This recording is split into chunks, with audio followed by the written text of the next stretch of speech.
Namo Bhagavate Shri Arunachal Ramanaya. Om Namaste everyone.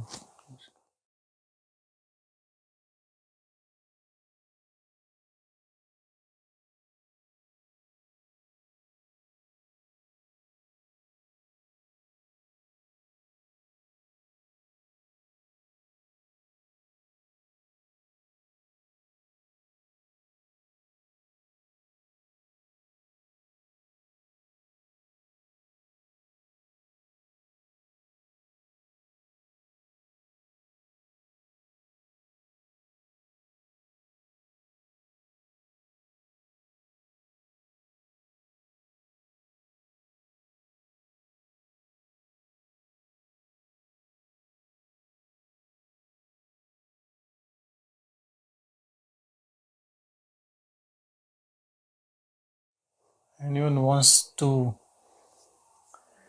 ask or sing or whatever? Robert is there. Yes, Robert.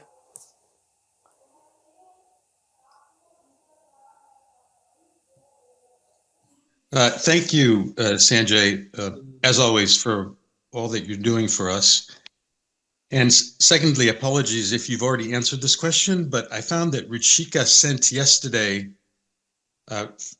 something very interesting. It's a text written by Mudalayir. Anyway, the important part of the text, if I can bring it to your attention, is as follows. I'm going to see if I can just try to read it directly. Mudaliyar Pati. She was the lady who took care of Bhagwan. Yeah, okay, go ahead. Excellent. Yeah. So he writes, I also think that Bhagavan had gone through severe pain or physical ordeal when I have read, which I have also read that most saints have to go through when the knot between spirit and body is sundered. And then the second paragraph below, Bhagavan confirmed that in 1896, his knot was sundered. So I'd like to explore with you, please, this idea, this concept of, do we feel the knot, the untying of the knot, and does it express itself as the saints, as this person made a reference, through bodily physical pain or pressure, or that's really the whole content of this question. Are there physical symptoms, severe pain, or physical ordeal? Look, one thing is there, sphurna, when you feel like this vibration in your heart. Not the physical heart, but the spiritual heart in the center. And this is, I can only say about myself that I felt it, and I felt it even before I could settle in this new energy, even maybe months before that. So, and then bodily changes, your digestive system changes, it is such a pure energy. As Bhagavan used to say, Bhagavan had a dystonic neck tremor, and people used to ask him like how he got it, and he said, look, if elephant enters a small hut, the whole hut will be shaking, isn't it? So he used to give analogy like that. And I have to say, in Bhagwan's case, it was a very, very peculiar and rare case. Like, it happened like this, and he didn't do any sadhana to keep it or something like that. So I believe it might be true in his case, but not true in most of the cases. Slow learners like us, who take more time, years and years, not in a flash of a second. So it so slowly percolates, it takes its space, so nothing happens. it gradually takes the shape. So I have to say, some experiences can be similar, but everyone can have a different experience. And if you look into a lot of people with self-realization, everyone goes through a different experience. So we can't say that there is a prototype of experiences. Bhagavan said that after this he was feeling burning in his body, and when he came to Arunachala, which might be, I believe, around 3 months after his realization, he came to Arunachala temple and he hugged the linga, Shivling, and he said, then this burning went away from the body. Maybe it grounded, it got that earthing into it, and then it was fine. Now, when we talk about the Chit Jada Granthi, the consciousness in illusion as body, we call it naught. Naught is this pure consciousness, thinking I am the body. But the way we practice to be aware of that awareness. In aware of that awareness, this bodily identity just dissolves, and I don't think it can give some experiences, but experiences are again in the domain of mind. And they are transient. They don't last all the time. They just come and go. I know a lot of people ask this question, that at the time of self-realization, will there be like boom, some happening big in which we will know this has happened, I personally feel, and I have to say this very clearly, that this self-realization can be like a boom all of a sudden. Sometimes people have, but a lot of people then, for them it is just like an experience, satori, some say satori to this thing, and then they are again deep down into the bottomless ignorance, where you again just go so deep. To stabilize ourselves into that awareness is the goal, and that goal can be achieved if our awareness is always into that, rather than coming and going of thoughts, which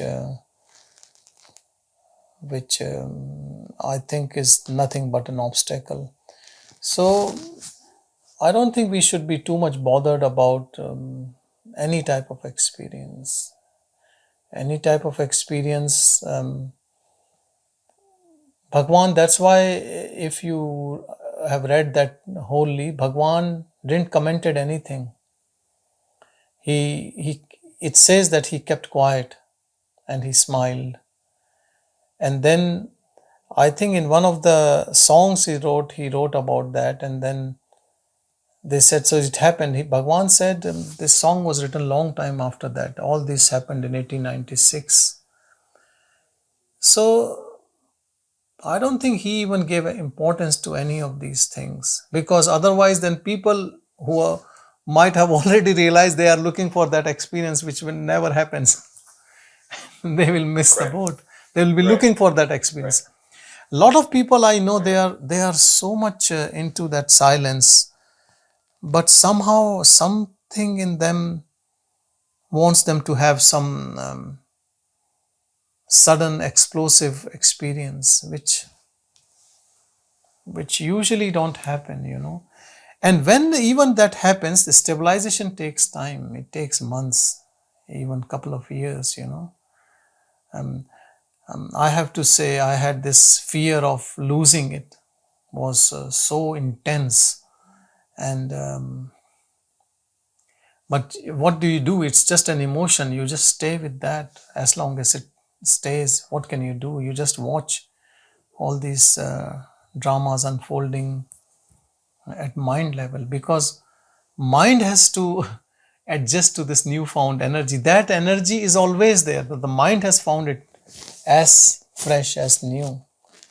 And it's only because of it is much more sublime and ready to merge in it. So it is experiencing, and self is always the same. It's even when we don't know about it. We have closed all the windows and doors in our house, and sun is shining bright outside. You can't say it is sun is not shining. I have to open my window. So that is the reason why it always said that it's not new found. If it's a newly found, it will go away.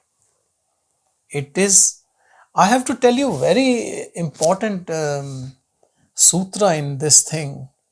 When we talk about liberation, we talk about getting out of this birth and death and this illusion, and I am body, I am a form, I am doing, I have family, I have relatives, I have enemies, friends, bodily afflictions, my close relatives, friends dying, deceased,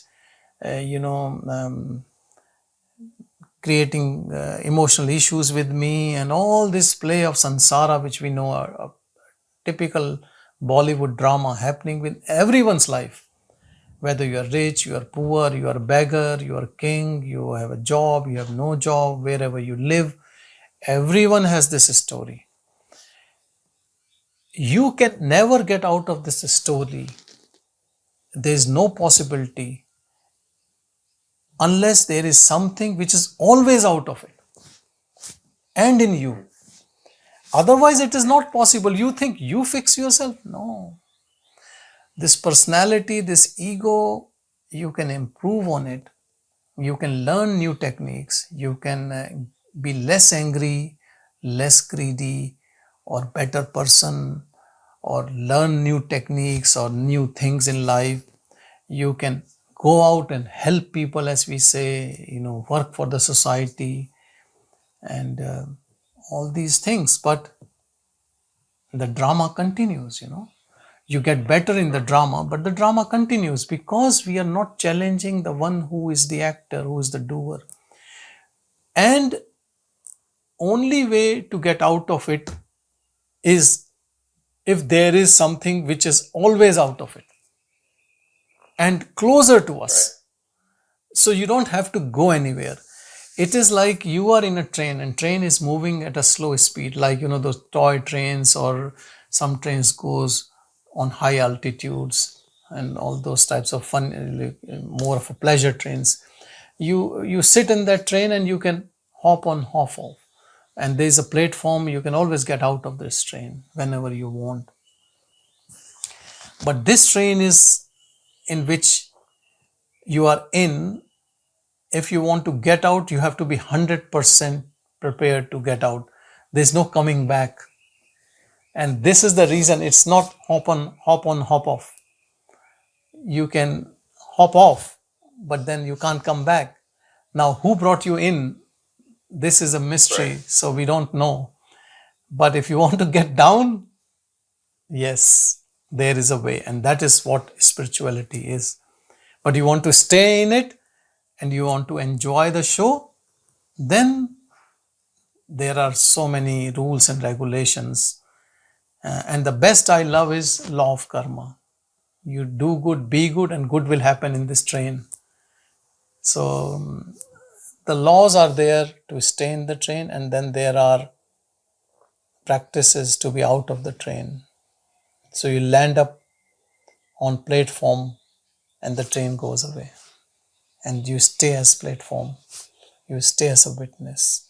And this can only happen because that platform, that witness, that screen, that substrata, that Atman is always there. You can jump out of it any time, but you have to be 100% prepared to jump out, not with half-minded approach. What is surrender? Surrender is 100% you want to jump out of it. That is what surrender is. It's nothing, it's not something very big. People don't understand surrender. Surrender means I surrender this role playing completely. And if you have surrendered, then what can you complain? Now you can't complain that, oh, I'm not getting realization, or this person is like that. And that means you have this surrender only by words. You have not actually surrendered. If you surrender, the doer, that ego which is behaving as a person, will disappear. Complete surrender will make it disappear in this moment. And then what is there is there. It's always there. Awareness, pure awareness. And so it is like killing yourself by your own hands in a way. So you can be liberated of that smallness in us.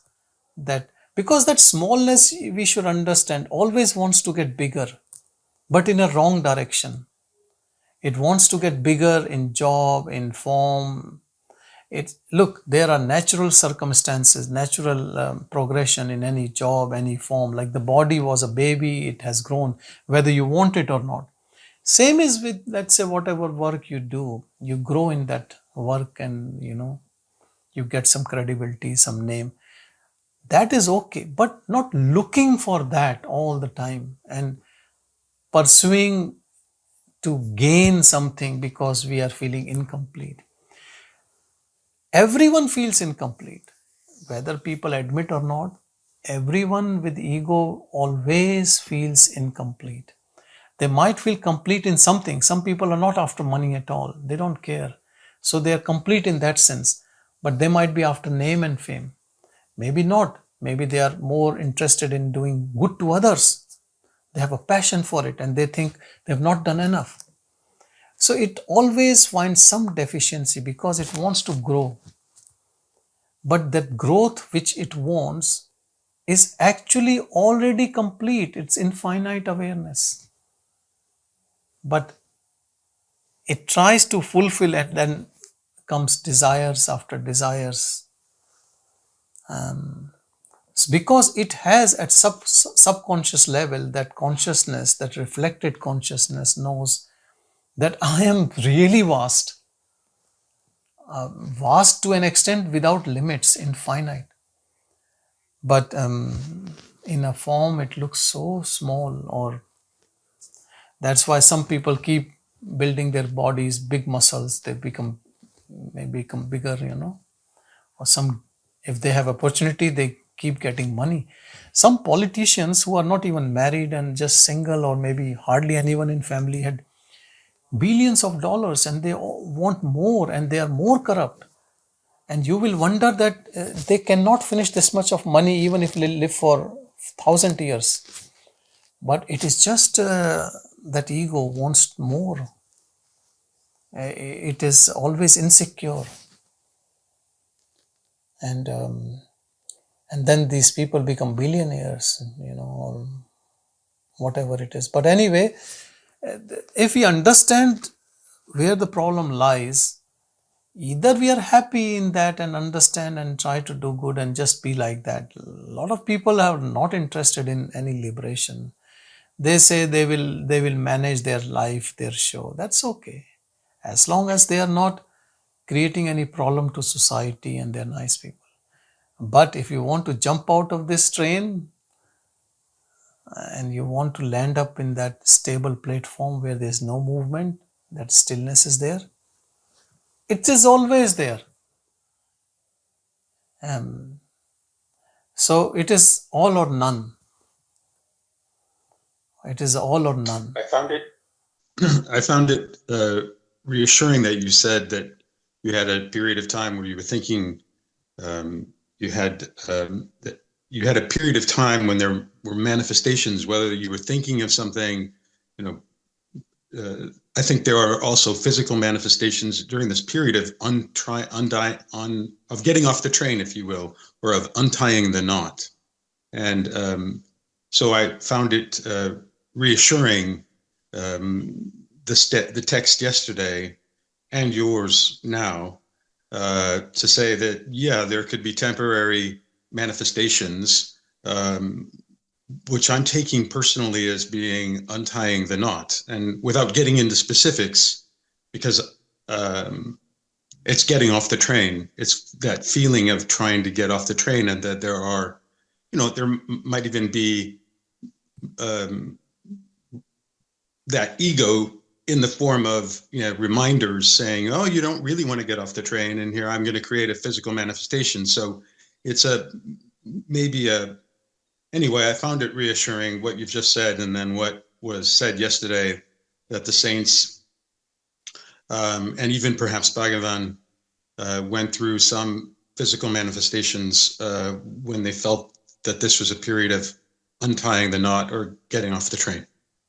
Yeah. Thank you.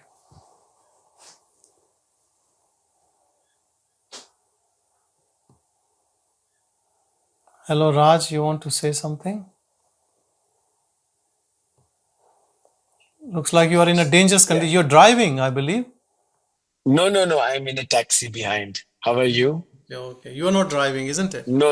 I would not be driving and talking. I would see the recording then. Yeah. That's okay. Okay. Everything good? Very good. I need 2 minutes. I need to pay the taxi. So if you don't mind, I will raise my hand again after 2 minutes. Okay. That's okay. Thank you.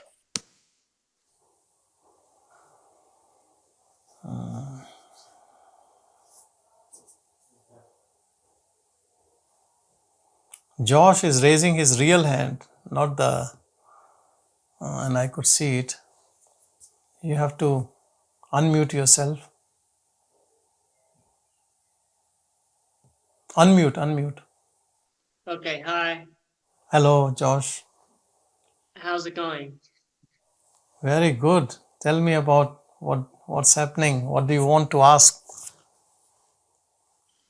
I kind of want to ask about, like, we talk here a lot about kind of the, I'll try to be quick so Raj can come back, but like the silence. We talk here a lot about the silence. Focusing on kind of the silence aspect and kind of just going into it for like two years now, and contemplation and all this kind of spiritual, like all of this I don't know, pointings and that kind of stuff. But I don't really have I don't feel like I've really sorted anything yet so much in my kind of real life. I don't really know how important that should be for me. And so I'm thinking of just like applying for like 1 or 2 years at some kind of like in this monastery in Germany, just cause. And I don't know if I'll get it. I need like, it's a Shaolin monastery, so I need like a lot of I need like a medical certificate and stuff like that. But at the end of it, I get, sorry, this is kind of a personal thing, but it's just what's been on my mind right now. At the end of it, I get a teaching certificate to teach Qigong, Kung Fu, and other stuff. Like I see all the different paths as kind of equivalent. I mean, maybe other people don't, that's okay. But so I guess I was just kind of looking for some advice or what kind of your thoughts were about all of that. Yeah. I have no thoughts for your profession. Zero thoughts. You can sort out your life as you want. You are free. And this satsang is only for someone who wants to finish the individual story. So I have to say there are gurus who are multi-purpose gurus, multi-purpose teachers. They can guide you in everything. I'm completely dumb in all these things. I have no clue. Your life, you sort out, you marry, you do job, you don't do job. I have zero idea. You are a free soul, you do what you want to do.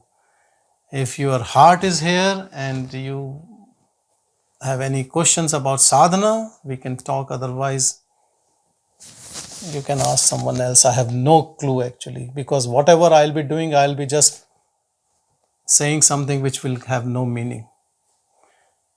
Because life for me, I follow 100% what Bhagavan says.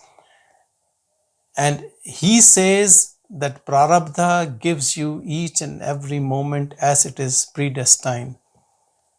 Then what ifs and buts and my mind and I want to do and that, this all looks garbage to me. It is complete garbage of the mind which keeps you away from that inner silence.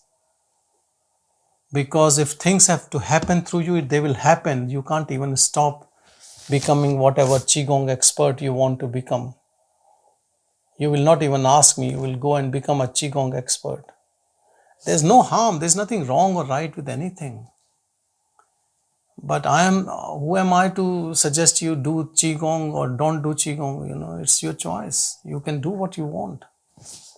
This satsang is only if you feel something about some opening, some hindrance there, then we can talk. And you are yourself is saying that I think of what I am doing in my real life. This very clearly shows that this satsang is a illusory life for you, and that which you want to accomplish is my real life. What I want to do in there, there I need to do something, isn't it? That's what it comes to you, that you said in your own words, in my real life, what should I do? A lot of people speak like this. They think that satsang is a illusory life. We are there for satsang for an hour or so, and then we will go into our real life. And people say like that. Even when we go to, Ramana Ashram, Arunachala, they say, oh, we will be going to our real life after leaving here, This is what you give credit to the illusory life, calling real life, and the real life as saying as just an experience, This shows where the mind is. And I'm not picking you, I'm just telling, while you are asking, for everyone. People speak like this all the time. That I'll be, now it's all holidays over, now I'll be in my real life. Because they can't speak, they are truthful. They speak, they're not lying, they're saying the truth. That's the way they feel. All this hustle bustle, all this happening around them, all this drama of life looks real to them all the time. For a jnani, this looks like nothing but a dream, maybe dream more real than this waking. Everything just comes and goes. No value to anything in particular, or everything equally important or no importance. There is something in you which takes over, not outside, something in you, and that something in you is not personal, because it takes away all the personal thing out of it, out of the equation. Because all thoughts comes to the person, I want to do this, then I want to do that, and this is what is going to happen to me, and me, mine. This language disappears the moment that energy takes over. There's nothing to say, nothing important or unimportant.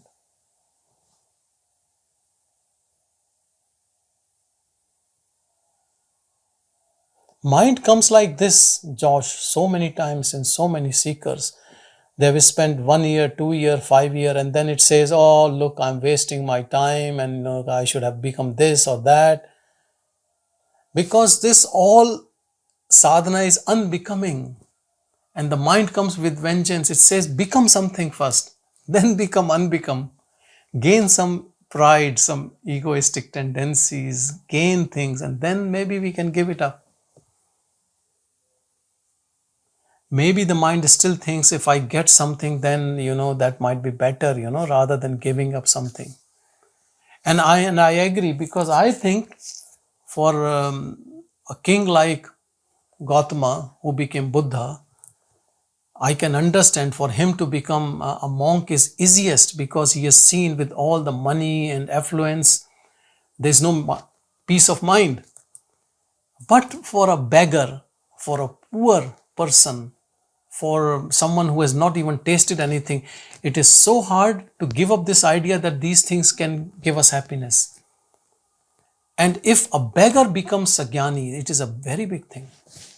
I believe there must be some lot of innate wisdom in that being, that he just gave up without even touching anything.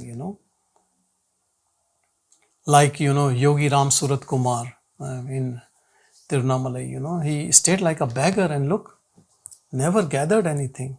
And he went to pursue divine. Bhagavan was like a spontaneous case, but I'm just talking about someone who is just normal and who just gained it. Or Nisargadatta Maharaj, he was a beedi seller. Beedi is not even considered a good profession, selling cigarettes, country cigarettes.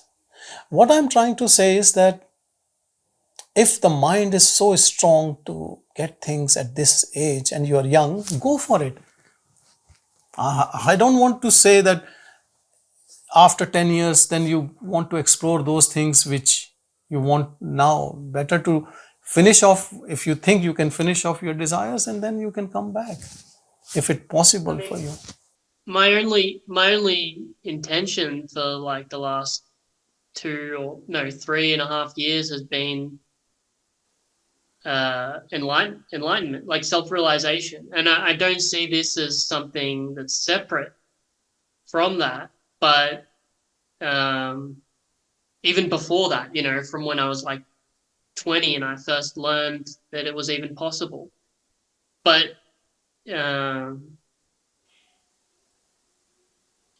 yeah, so anyway, that's. Look, I tell you honestly, don't be guilty. Whatever you want to do it. It's not that would be an obstacle for your sadhana. Sadhana continues, but whatever work, we all do work.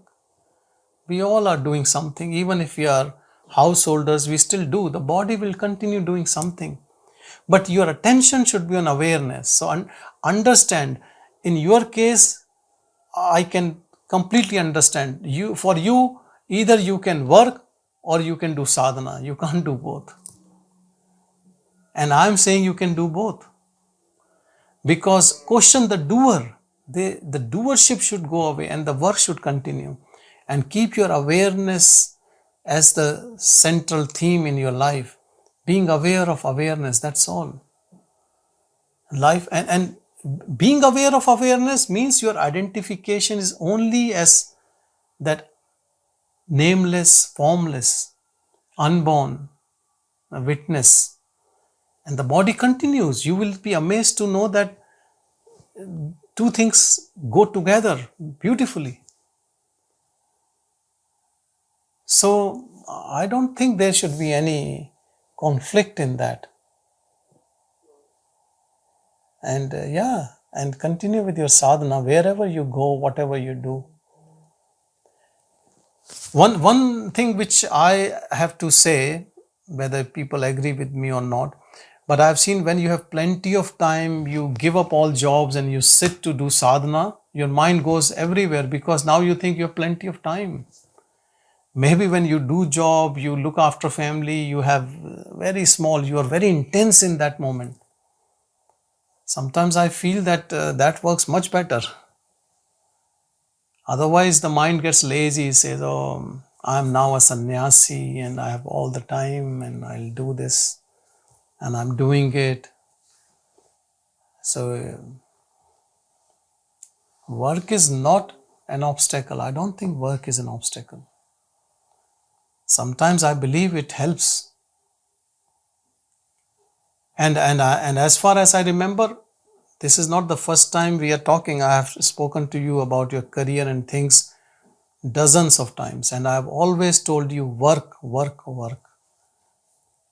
Because otherwise, sitting on your own at such a young age, you become more lazy, and these thoughts picks up your mind, rather than being empty, they take over you. I mean, that's crazy though. Like, if I really have the true longing, the sadhana is work, or doing the stuff becomes that. Like, I don't know.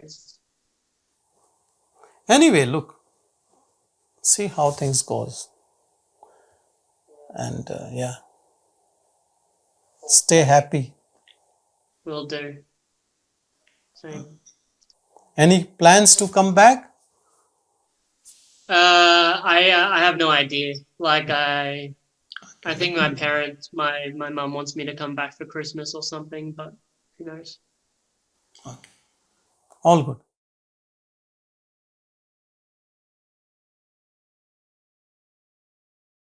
Thank you. So you have paid your taxes, Raj? Can we talk? Taxi, not taxes. Okay. Okay. Yeah, we can talk. Thank you very much. It's very interesting to listen to Josh because I'm also getting a lot what I wanted to ask in that answer. First of all, very nice to be here. I had a meeting and I thought I will not be able to make it, but it's predestined. I'm supposed to be here. In the morning, I suddenly find myself waking up before dawn, taking a shower, meditating every day. And I really enjoy that time. I started reading the Bhagavad Gita recently, one of these different copies of it from Chinmaya Ashram. And I'm reading chapter 2 about Karma Yoga. I'm reading chapter 2 or chapter 3, but this is about Karma Yoga. And I took a note mentally today after reading it that I will ask something at the satsang. And I also got, while speaking to you, I witnessed one thing that every night when I sleep, in this last 1 year or 2 years, I witnessed there is a mind is telling me that, oh, you didn't do anything today. You didn't do anything today. And so many things are nonstop coming through me, work and people and children and things. But so I guess it's the doer is missing being the doer or something. Identifying with that is different. But with the karma yoga part, I read two things which I found conflicting, and I wanted maybe you can put some light on it for me. One was, of course, it said inaction is doom, is misery. Always be in action. Do not go after the path of inaction, of, like you said, laziness. But there's so many times or so many places where I notice I don't want to take action, or I'm not in action over there, but then non-stop things are happening through me. And so I don't know whether that's the same thing. And the other thing was, is the path of Jnana Yoga and Karma Yoga have different truths? What do you understand by Karma Yoga? What is your understanding? What is Karma Yoga in your understanding? Is being without the doership, just being one with the action. The action is happening, just being one with it and being detached from an outcome, from a desire of it. Nishkam Karma. Nishkant Karma, exactly what I was reading today. Nishkant Karma, this is what I was reading today. Nishkant Karma. So Nishkam Karma means there is no calm in it, no desire. And all the thoughts at night, what they taunt you, are full of desires. They want you to be desireful man, doing those actions for those desires, and they comment on you. Where is this doer? He has not done this. That is full of desires, and those are only thoughts which trying to force you into your old habits. It is not about action or inaction. And if I want to put it in Bhagwan's word, it is disinterested action. Disinterested action. It looks very odd, because for a lot of people, disinterested means, why would I do it? That means I am I'm not interested in it. I am not interested, then why would I do it? Yeah. But then we still do things, and that disinterested, isn't it? So many things a seeker is not interested. I don't want to elaborate, but let's say the family wants to get your involvement in something. You just get there. You are not getting anything out of it, but just because it's happening, you are there. You do it.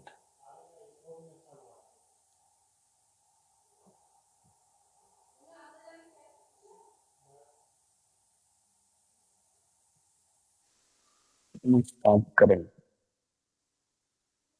That is what it was saying, that by doing it in this way, the vasanas keep burning themselves. And that I can see, because there is tendency to do, or tendency to act is there. Tendency to something is there. But the inaction and action part, like, the places where I am not... You are not acting on those. Yeah, I know. And then it will say you are in action, it's laziness. No, it's not that. It's not that. Bhagavan used to say that not doing any activity, abiding in stillness, is intense action. It is not laziness, it is alert awareness. It is more awakened than awake state. It is intense activity. It is pure awareness. That's why we call it Jagrat, awakened state, enlightened. We don't call it a inaction state or, that pure state. Sometimes people get confused with sattvic and tamasic as same. Because in tamasic there is no action happening, no activity happening. And in sattvic also no activity happening. But they are two ends of the spectrum. In tamasic, you are lazy, you procrastinate, you find excuses not to do things, and there is a lot of tamas, inertia. But in sattvic state, where a person is not interested to do anything and he just sits, there is intense awareness. It is awakening, it is full of peace and bliss. It is a different energy, it radiates.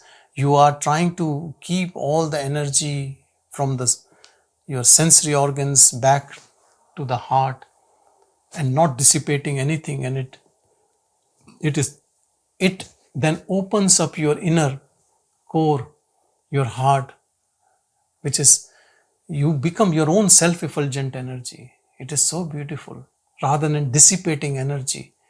Today only I was talking to someone who called me and was saying that, Sanjay, last weekend I spent with these people and my energy just dissipated. And can I see you tomorrow? I said, I can't charge you with energy. He said, no, it was full of indulgence and I'm so sorry why I went with these people on weekend and you did all sorts of things. But, when I left early morning because I was just drained of that purity in me and that pure energy. So, what is this and what we do, and all the sadhaks, we gather and we do satsangs and we meet, we don't do anything. We just talk. There's nothing happening there.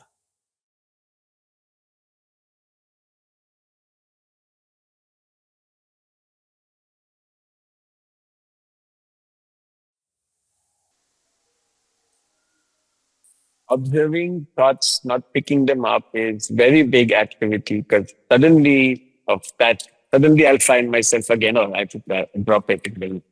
Drop it. So I completely appreciate it. It is like a watchman consistently looking out to not catch anything. The best approach in this case is not to do anything when there is so much of confusion. Just watch it. What will we lose? Maybe some money, something. Just try to negate all these thoughts with the silence. Negate all these thoughts with your silence and see how you go. The most misunderstood thing I believe in spirituality is Karma Yoga. All the Rajasic people who are full of action, when they are busy in action, they are building their businesses, whatever they do, they take it as Karma Yoga. They say Karma Yoga. And Karma Yoga for whom? For your own indulgence? That is not Karma Yoga. Karma Yoga doesn't mean that only karma. Karma without any self-interest. That is Karma Yoga, when there is no self-interest, no selfish interest. And sometimes we do for others also to get some name and fame, and that is also self-interest. So we have to look deep within ourselves and see the whole world is going on for what? For Samaj Seva. Everyone is doing their own Seva. I am earning money for my own indulgence. Then I can go on holidays and spend that money, because I think that will give me happiness, or for my family, or for bigger and bigger house. Look where we use that money, and we call that as Karma Yoga. I know people around me all the time, they are super busy with work and they say we are Karma Yogis. We are not like you looking in stillness for Gyan. We are people of action. Action for whom? And then what is the end result of that action? More indulgence. Because feeding these sensory organs of the body, whatever your interest is, So I think that is why I love Bhagavan, because he not even touched Karma Yoga. He gave us two things, Jnana Yoga and Bhakti Yoga. Karma Yoga went to dustbin, and I treat the Karma Yoga exactly the same, because the moment you pick up Karma Yoga, you are surrounded by Rajasic people who will will not allow you to speak anything, because there is so much of ego driven. All these people who are Rajasic, who wants to do things, they're ego driven. This whole word is because all development, whatever you call, is because of Rajasic people. Satvik are outside the game. Tamasic are sleeping. The word, all this happening is Rajasic only, Though your name is also Raj, isn't it? Yeah, I have that tendencies in me always, and I have to keep. For me, its biggest sadhana is to keep watching my own tendencies. Yeah. So at night, when your mind is giving you all sorts of, tantrums, just watch it and smile on it and say, it's all okay. It will try to insult you in a way that you are not doing this or you don't do that, and you look stupid, and you will lose money or something. It can give you, some old conditioning, old habits, and just smile on it and just be okay with that. And slowly these old tendencies die away and it's all okay.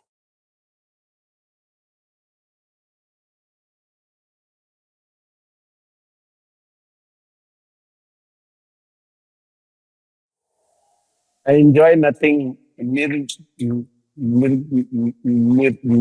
is always the same. Yeah, nothing And is and always the this is same. where I see it's always the same. And the mind is taunting that you're just sitting like the same every time. And I'm enjoying the same every time. It's the same. Because even though things are happening, the energy is the same.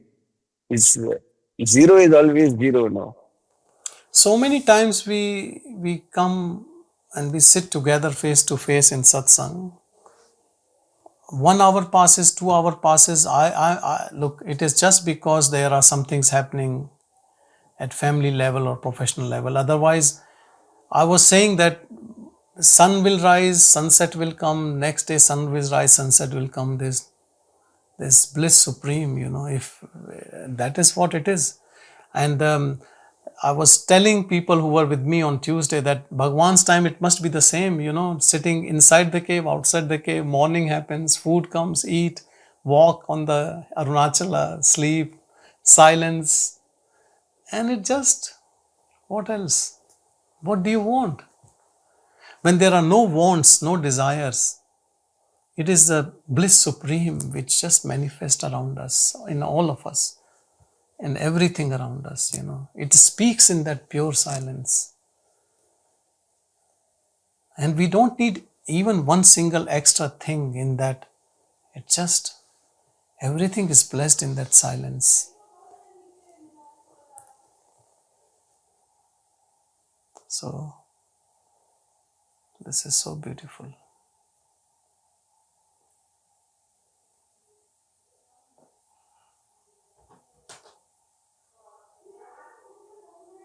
Anyone else has any question?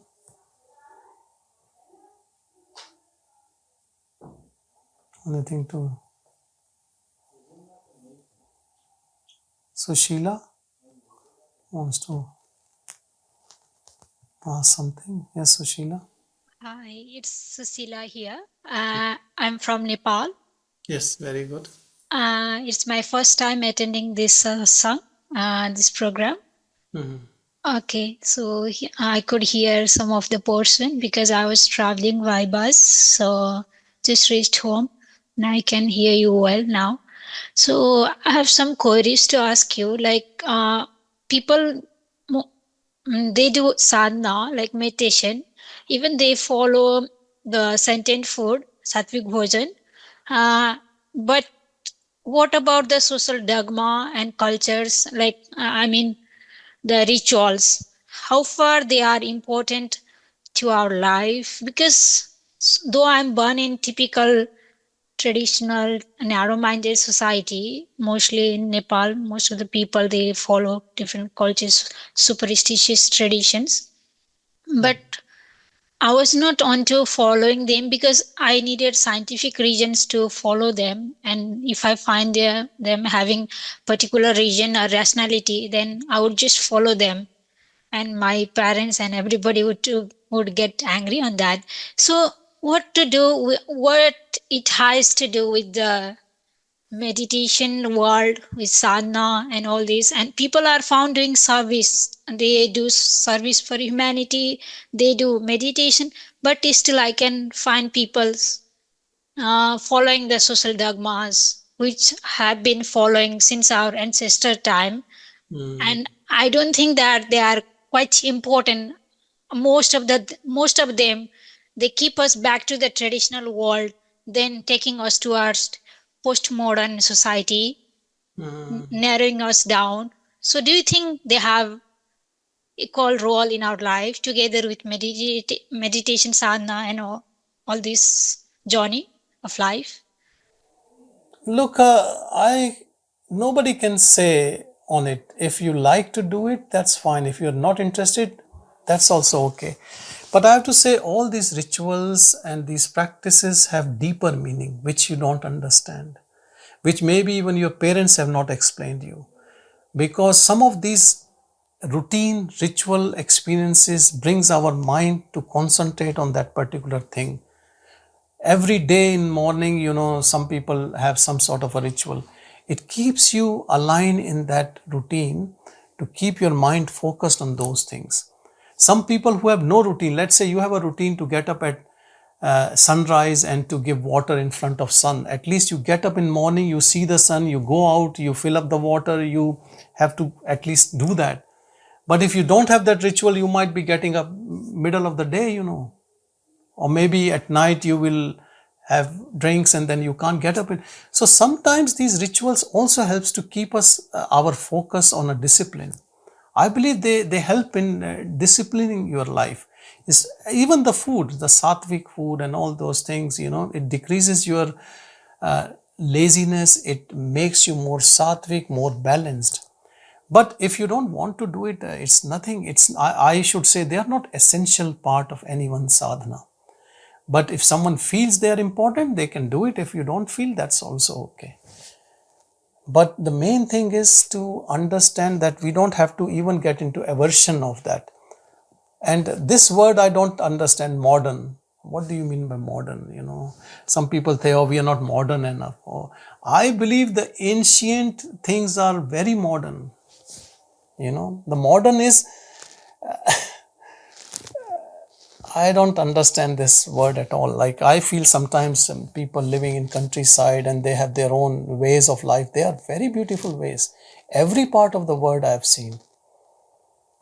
I used to live in Ballarat, which is a small town in Australia, and I used to see people from countryside, very honest, very nice, and very down to earth.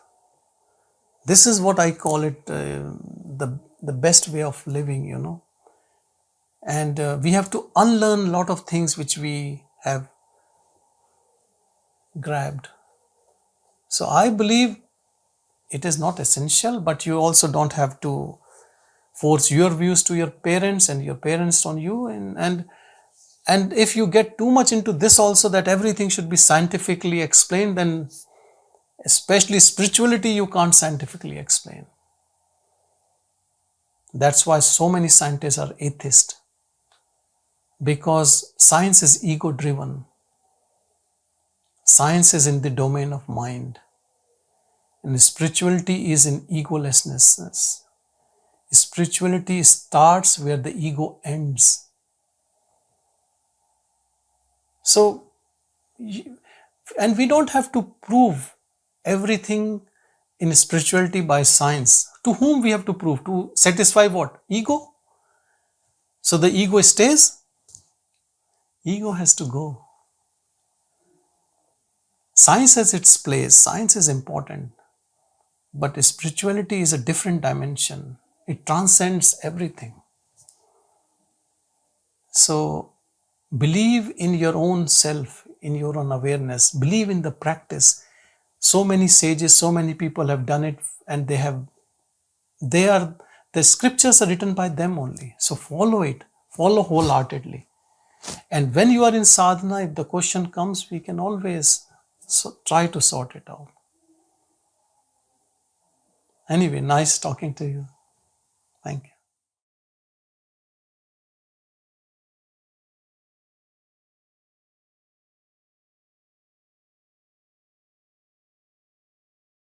Thank you, everyone. Thank you.